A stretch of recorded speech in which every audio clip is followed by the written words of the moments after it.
Mesdames et messieurs, bonjour. Je m'appelle Nyongor et j'ai encore été choisi pour vous donner le message de Dieu. Ce message d'aujourd'hui est la suite de ce que nous avons étudié le lundi dernier, pour ceux qui étaient là. Et le thème de ce message est « La sagesse de Dieu te guidera dans tes choix ». C'est quoi la sagesse de Dieu exactement? La sagesse de Dieu, c'est cette chose-là que Dieu met en toi, qui est basée sur l'intelligence. Parce que tu auras des choix à faire devant toi. Il y aura des choses qui vont se positionner devant toi. Il va falloir choisir le bien et laisser le mal. Quand tu finis de faire un bon choix, tous ceux qui sont autour de toi disent de toi que tu es un homme sage. Nous avons vu ce qui s'est passé le lundi dernier avec Salomon, que Dieu lui-même a visité en songe. Et quand Dieu l'a visité en songe, Dieu lui a dit, demande-moi ce que tu veux que je te donne. Qu'est-ce que Salomon a demandé? L'intelligence. Quand Salomon a demandé l'intelligence à Dieu, Dieu lui a donné la sagesse et l'intelligence. Pourquoi il a mis les deux ensemble? C'est parce qu'à un moment donné, Salomon va devoir exercer ce pouvoir que Dieu va mettre en lui. Qu'est-ce que ça veut dire? Nous sommes tous là, hein? Nous cherchons la bénédiction, certains cherchent la guérison, d'autres cherchent par exemple les richesses, mais Dieu ne va pas te rendre riche pour toi-même. Il va falloir qu'un jour tu utilises les richesses que Dieu t'a données pour aider ceux qui t'entourent. Ça veut dire que le pouvoir que Dieu met en vous n'est pas pour vous seulement.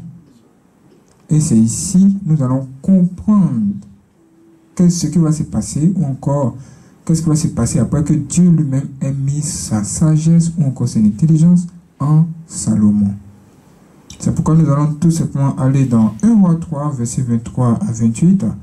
Ici, nous allons voir la démonstration de la puissance de la sagesse que Dieu a mis en Salomon. Au travers de quoi? Une situation. On dit quoi? On dit que c'est face au mur qu'on voit le vrai maçon. Tu dis que tu es devenu riche, tu dis que tu es devenu chrétien, tu dis que tu es devenu sage. Mais on va te positionner face à une situation. C'est en ce moment-là on saura si vraiment tu as la sagesse ou encore Dieu a mis la sagesse en toi. Donc nous allons tout de suite entrer dans la parole de Dieu. Dans 1 Roi 3, verset 23 à 28. Ici, nous allons voir quelque chose de bizarre qui va se produire. Et les mamans vont nous dire réellement qui a raison dans cette situation. Parce qu'il y a deux femmes qui vont venir se plaindre devant qui? Le roi Salomon. C'est là on va voir si vraiment il a reçu ce que Dieu lui a donné. Donc nous allons lire ce qui se trouve dans la parole de Dieu. Je reprends 1 Roi 3, verset 23 à 28. Au niveau au verset 23, on dit, le roi dit, l'une dit, c'est mon fils qui est vivant, et c'est ton fils qui est mort. Et l'autre dit, nullement, c'est ton fils qui est mort, et c'est mon fils qui est vivant. Ça veut dire quoi? Ça veut dire que les deux personnes là les deux femmes sont devant le roi et il y a un problème. Le problème est que les deux se trouvaient dans un même endroit et elles ont accouché. Maintenant, il y a un bébé qui est décédé. Il y a l'autre qui est resté vivant. Maintenant, on ne sait pas, celui qui est resté vivant là, ça appartient à qui au juste? Mais là, il va falloir utiliser quoi? L'intelligence, en même temps la sagesse, les deux combinés pour pouvoir trouver qui est la mère à cet enfant. Maintenant, les mamans, est-ce que vous-même, vous pouvez résoudre ce problème-là? Et toi, tu es la mère. Si tu vois ces deux femmes-là venir vers toi, est-ce que tu pourras trouver qui donne elle est la mère? Ça sera difficile. Il faut que tu fasses quelque chose il faut que on les positionne dans une situation aussi, afin de voir comment ces deux femmes vont réagir. C'est en fonction de leur comportement, tu vas conclure pour dire, voici la mère de tel ou tel enfant, et l'autre ne l'est pas. C'est ce que Salomon va faire ici. L'intelligence, là, c'est ce qui va te permettre de choisir le bien et laisser le mal. Si tu n'es pas intelligent, ne sois pas étonné que tu tombes toujours dans le mauvais coup, dans le faux coup. Ici, Dieu lui-même va nous aider. Que va-t-il se passer? Écoutons encore la parole de Dieu pour en savoir plus. On nous dit puis, il ajouta, apporte-moi une épée. Qui parle ici? Voilà, c'est le roi Salomon qui parle à un de ses serviteurs. Apporte-moi une épée. Mais on cherche la vie, toi tu dis apporte-moi une épée. C'est pourquoi? On va savoir tout de suite. On apporta une épée devant le roi. Et le roi dit, coupez en deux l'enfant qui vit, et donnez-en la moitié à l'une et la moitié à l'autre. Donc l'enfant qui vit là, vous voulez le tuer encore. Selon vous, est-ce que l'intention du roi est de tuer l'enfant? Ça m'étonnerait. Mais il faut qu'il mette une situation, même si la situation est difficile, là, même si la situation que tu traverses là est difficile, Dieu sera toujours là pour te guider. C'est pourquoi on a besoin d'avoir quoi avec nous? La sagesse et l'intelligence. C'est ça la puissance, le pouvoir de la sagesse que Dieu lui met en vous. Parce que face à votre situation qui est difficile, si vous n'êtes pas sage et intelligent, ce sera vraiment compliqué pour vous de vous en sortir. Et la sagesse et l'intelligence de Dieu, c'est de se rapprocher de quoi? La parole de Dieu. De l'écouter et de mettre la parole de Dieu en pratique.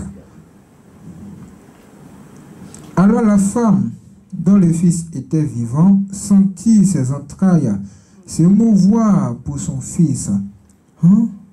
Ça veut dire que la mère de l'enfant a senti qu'il y a un problème qui arrive.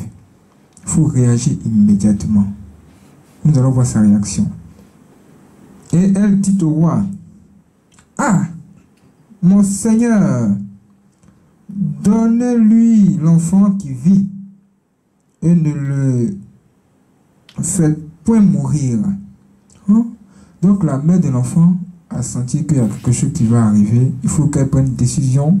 Même si elle doit laisser l'enfant à cette femme, elle va le faire parce qu'elle voit son enfant vivre.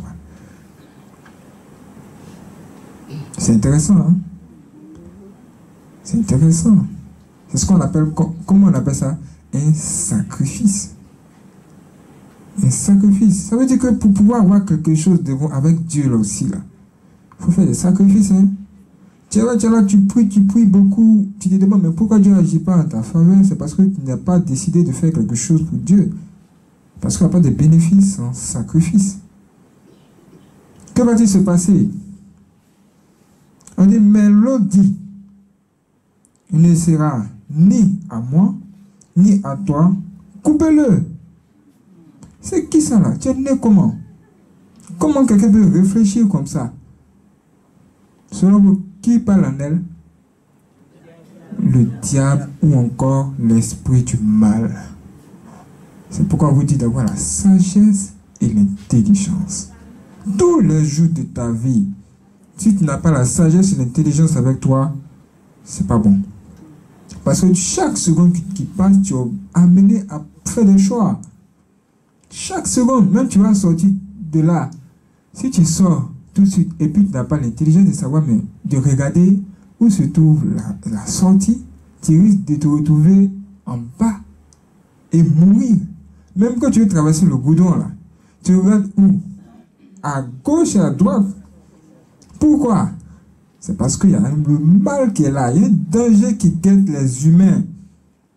Donc ils ont besoin d'être sages et intelligents. Ça doit être ta première prière. Vous pensez que c'est un hasard que Dieu ait exaucé la prière de cet homme? C'est parce qu'il sait que les humains seront confrontés à des situations où il va falloir être sage et intelligent. Et regardez ce que cette femme l'a dit. Ça même, c'est le diable éternel. Elle est possédée. Je vous le dis. On va voir ce qui va se passer par la suite. Quelle serait la réaction du roi? Et le roi, prenant la parole, dit: donnez à la première l'enfant qui vit, et ne le faites point mourir. C'est elle qui est sa mère. Est-ce qu'il était là quand l'enfant est né? Il n'était même pas là. Mais ton propre comportement va démontrer qui tu es. Parce que ton comportement aussi, c'est un fruit. C'est le fruit de la personne qui se trouve en toi, ou encore de l'esprit qui se trouve en toi. C'est intéressant, hein? C'est pas la parole de Dieu. C'est pas ce que tu as chez toi. Tu dis toujours, je lis, je ne comprends pas. Voici la parole de Dieu est devant toi. Et ça, là, ça va te suivre tous les jours. Que tu veuilles ou pas, quand tu vas traverser la route, là, tu vas regarder toujours à droite et à gauche. Si tu regardes toujours à droite et à gauche, c'est que tu dois toujours avoir la parole de Dieu en toi et avec toi. C'est comme ça. Que tu veuilles ou pas, tu ne vas jamais t'en débarrasser. Pour terminer, que va-t-il se passer?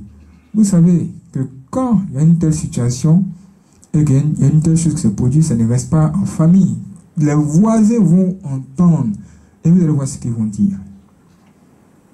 Tout Israël a pris le jugement que le roi avait prononcé et l'on craignit le roi, car on vit que la sagesse de Dieu était en lui pour le diriger dans ses jugements. Est-ce que vous avez compris le message de Dieu? Vous devez marcher avec sagesse et intelligence. Ça va vous sauver la vie. Merci d'avoir écouté. Que Dieu vous bénisse.